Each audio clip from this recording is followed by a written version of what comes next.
Alright guys, thanks for tuning in. This is an amazing platform where we discuss things for female entrepreneurs, not just in Ghana but across the continent. Make sure you hit the subscribe button and check out more amazing content on this channel. Cheers.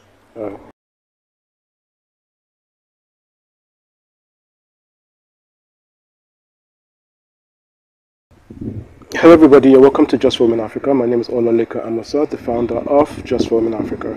And today on the show, I'm sure he doesn't need an introduction. Everybody knows him, but for international viewers outside Ghana, in the rest of Africa, Europe, America, I'm sure he does need some introduction. So could you just kindly introduce yourself? Alright, so my name is Amir Deborah and I am an entertainment and lifestyle blogger. I've been doing it well over 15 years now in terms of the blogging, and I'm also some sort of social media influencer as well. Okay, that's nice. Okay guys, but before we start the show, do not forget to hit the subscribe button, hit the like, you know the rules, tell a friend who knows a friend about Just for Women Africa, and tune in on the show as we talk to Amaya Deborah. Alright, you're welcome to the show again. Thank you. Alright, so you've been doing blogging for the last 15 years. What made you get into blogging? Well, I think a lot of it was by chance. Well, so I started, when I was in university, I won an award for Best Publishing Student, and that award was sponsored by Ovation Magazine. So I had the opportunity to do my national service with the magazine. And at some point, I started writing, I was writing for them and sort of replicating what I was doing for the print magazine online. For other platforms, and I joined one such platform in Netherlands called Voices of Africa. What we were doing was to use mobile phones to create content, video. We edit everything on the phone, and we have a full, like a news content that we send to them, and then they upload on their server. So I had the invitation to go and speak about that project in South Africa at a summit called Highway Africa. And when I went to South Africa for that conference, that was when different people from all over the world sort of came together to share experiences and what was happening in the digital space. So around that time, that was when blogging itself was peaking, and so people shared experiences about what they were doing and the impact they've had with that. So when I came back to Ghana, of course I started a little blogspot account, but I wasn't taking it that seriously. But with all that knowledge, first-hand knowledge that I had from there, when I came back to Ghana, I was like, hey, I'm already doing it, but let me just structure it properly and then do it with more purpose. And so that was the beginning of that journey into blogging proper. So eventually, one of my friends, who I was also contributing to his website, jokingly said, why don't you create your own website? And I was like, let's call it AmirDeborah.com. And then that joke materialized, and it's become what it is today. Okay, that's interesting.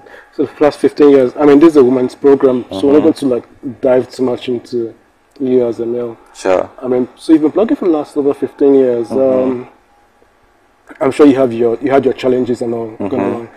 But what have you seen about women basically doing business in Africa, and since you're based in Ghana, over the last 15 years? Have you seen any significant changes, any significant shifts? Are women more enlightened? Are they more independent?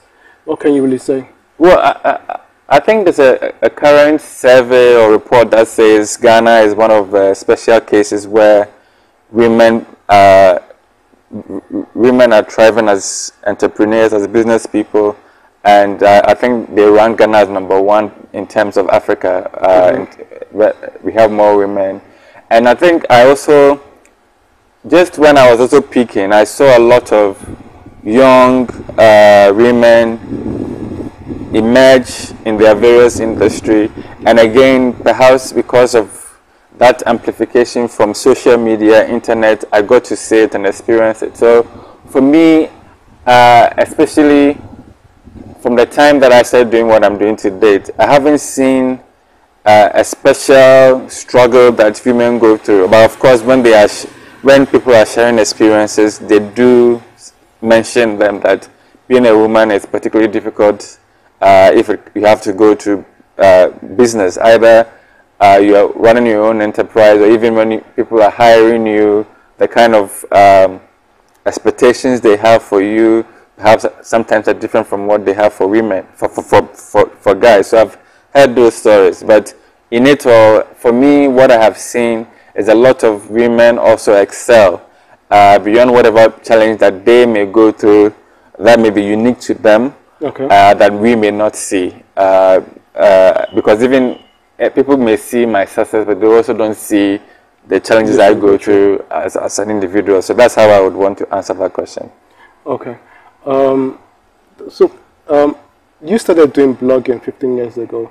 I mean, based in Ghana, we're based in Ghana, but how come we're seeing a lot of women doing a lot of blogging? I mean, there's a lot of vlogging, but there's not a lot of blogging. Yes, I mean, we don't have a Linda here in Ghana. Why do you think that's the issue? That is very true. We haven't seen a woman evolve or emerge and take have full presence in the blogging community.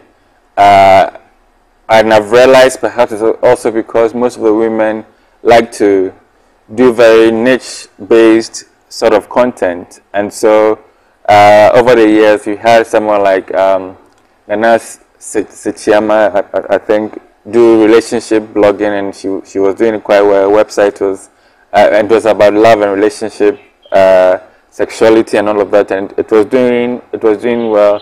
And we've also seen people emerge in lifestyle, food also, but those ones, you have to be interested in what they are doing to sort of know they exist and consume their content, whereas the guys in the space are doing more general stuff, more entertainment and content that cuts across a more sort of a mass audience, and so they are more visible. Whereas the few women that are in the space have been very specific in what they do. So again, perhaps that's the reason. But in the general space of media and journalism, you realize that the women are fully present. And if you take a channel like perhaps TV3, for instance, you probably are likely to see more women in hosting, presenting duties than you find men on screen. So I think it is quite well balanced in terms of the media landscapes in general. Okay. So what do you think is the future basically for women? Because like you mentioned, I mean, a lot of women talk about all these challenges they go through, that they feel it's a man's world, they get harassed at work. They talk about equal pay in jobs, I mean, in sports, for instance. Do you think those things are ever going to change? Do you think women will actually get to the point of where they actually get equal pay as men? Or they're going to always have to keep on fighting for their rights? Well, I don't think...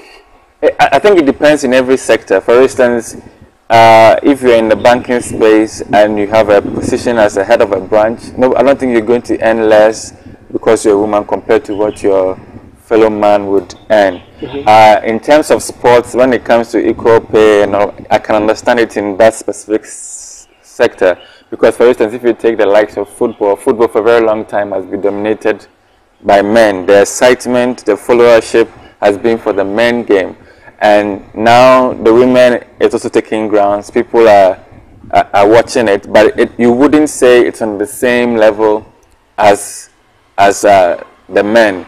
And so perhaps even when it comes to sponsorship and the general turnout in terms of money from the game for women football, it wouldn't be the same as men. So until we really get that same patronage and level of audience for it, then you know that this game is generating, say, $1 million, and the other one is generating $1 million. Then you can say it's time for everybody. Yes. So I think it's a sector-on-sector sort of situation, and I don't want to believe that in a business somebody will pay somebody lesser because the person's a woman. I think we've come to the stage where people are being hired based on their credentials, and they're being paid based on what they deliver or can deliver. And perhaps in a more distant past, it wasn't like that, but a lot of it, the spaces are changing. And in recent times, I've seen women take leadership roles in IBM in Ghana, and Vodafone in Ghana, and all of that. And I think those leaders in Vodafone, I don't think they're being paid less because they are women. And there are certain good examples in terms of inspiring other women, yes, but also once they deliver, they are creating a case that yes, when the woman is given the opportunity, she can deliver equally as a man. And so we are having these examples, and the more and more we have them, then we see some sort of breaking away from that mentality and mindset that some jobs are just for women or for men. Yeah. Okay, let's go back to the article you spoke about. I read that article. It was done by the MasterCard Foundation, where they said Ghana, Nigeria, and some few other countries are ranking high in terms of women in entrepreneurship. Why do you think Ghana is ranked high when it comes to women in entrepreneurship in Ghana? What do you think are some of the attributes that? Well, I think women have always been very entrepreneurial in Ghana, and especially when you go to the informal sector, a lot of activity there is driven by women. There are those at the market, there are those selling on the street, doing a lot of those things. Yeah. But it's only now time that over some period we realized that women can also do other things, and they started sort of learning in those spaces and working in those spaces, and now we are seeing them even shine in other spaces. Although they were brilliant women, female students in my back when I was in school, JSS for instance, we had a mentality they hated math, they hated science, but over the years you've seen that that's not the case. People have come and they've excelled just like the boys. You go to math and science quiz and the girls have given amazing showing, and it's gone beyond that to now taking jobs, creating jobs for themselves in the various spaces. So we have women in tech who have excelled in Ghana, had recognition all over Africa and the world, and this now also tend to inspire others. And I feel we are seeing a lot more of these stories now because, again, the media is opening up. New media has come in. The internet is there. Websites are there to highlight a lot more of these things. So apart from letting us see that it's happening, it also encourages other women to go into the various spaces, and then that cycle continues, and we begin to have more. And I think also in terms of policies, governments in the past have sort of tried to lead by example and say that let's create opportunities for women in the space of government, and even for us, some businesses also making special perks for women as well. And I think all of that has contributed to what where we've gotten to now with the situation. Yeah. Okay. Still watching Just for Women Africa, and on the show today we have Emayal Deborah, 15 years in blogging, and he's an influencer here in Ghana. And today we have him on the show discussing women entrepreneurs in Ghana. Okay, Amir. So, in terms of women in leadership, do you ever see like Ghana having a female president? That's just by the side. I know it has nothing to do with business. So it's very possible, and I think during one election we saw one key political party pick up a female as the vice, and then the last election we even saw one of the two bigger parties also show a woman as as a vice, Yeah. and I think it starts from there. And of course, Nana Kunedu, I think, ran, but didn't get that that much following. But I think we will get there to the point where you know how politics has run in the country for some years now. It's two key parties. So if one of these two key parties failed a female candidate, and there are people who will not say because she's a woman we won't vote for her. I don't feel that. I don't feel that, because still, like I said, it's very polarized between Party A and Party B. Okay. So it will be more interesting if both parties failed women, and now there's no option but to go for a woman. But yes, I think it's not far-fetched that we can have a woman as a president. As a president. Okay, we're about to round up. I think I have two more questions for you, then we'll round up the show. What advice can you give out to women out there who want to get into business but feel men like us are barriers to them, and they feel that it's a man's world, men take advantage of them sexually and all that? What advice can you give to them? But of course, there are women out there around in Ghana and Africa who are making it. But what advice can you give out to women out there? Yeah, so my advice is that whatever business you want to go into, the least you can do is to try. Yes, beyond it being what they term a man's world, it's a competitive world out there in general. If you want to start a clothing business, you wouldn't be alone. You'll be competing with your fellow women and men in that space, and so it's not going to be easy regardless. I strongly believe that the saying it's a man's world maybe in the past held more water, but now it's not so much, and we've had clear examples of women excelling in various spheres in life, and I hope that it encourages you to do same. But like I said, the challenges in the business world are the same in general for men and women, but if you find particular challenges that come your way because of your woman, sometimes it could be because physically some things you may not be able to do, and that's understandable. But beyond that, there are a lot of opportunities out there, and you shouldn't be held back. And even when if you go for a job and you are feeling harassed in some way, you should know that you shouldn't give in. If gather evidence and press charges against those who are trying to take advantage of you because you're a woman. And there are cases around the world where people have come out to win cases like that. So take it on.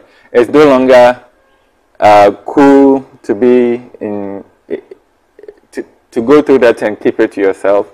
Share your experiences, take it on, and yes. So that's what I have to say for that. Okay, as we round up, what's the future for amiya.deborah.com? So, and the YouTube channel? Yes, the future is exciting. I look forward to expanding more to become a